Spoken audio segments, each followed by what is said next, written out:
About a year ago, when the pandemic was still in its first few months and these streets were rendered desolate, I wandered about in this intersection in the midst of an inebriated stupor and made edgy jokes about the state of my existence. This setting is no longer quite as empty as it used to be. Times have changed. There's not really much to say about 2020 to 21 in retrospect. For one brief fleeting moment, I achieved some sense of normalcy and equilibrium, something I'd struggled for so long to find. And in one fell swoop, I compromised it. It was avoidable. I made all the wrong choices. Those days and the connections I once had are nothing more than a faint memory.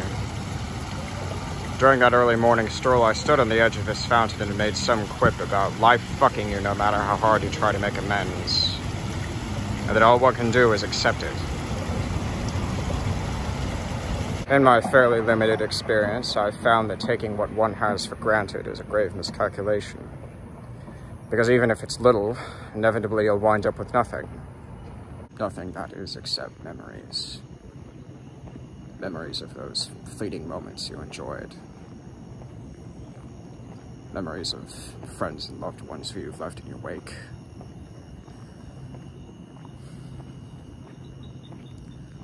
I've reached a crossroads in my life.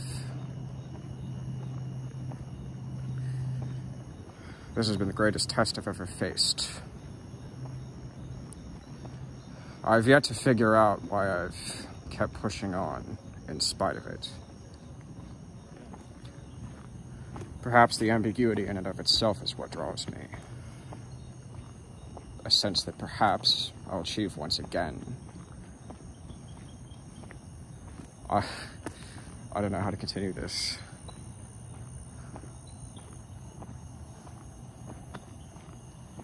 Perhaps my hope is misguided. The only way to find out is to keep taking that ride to the very end.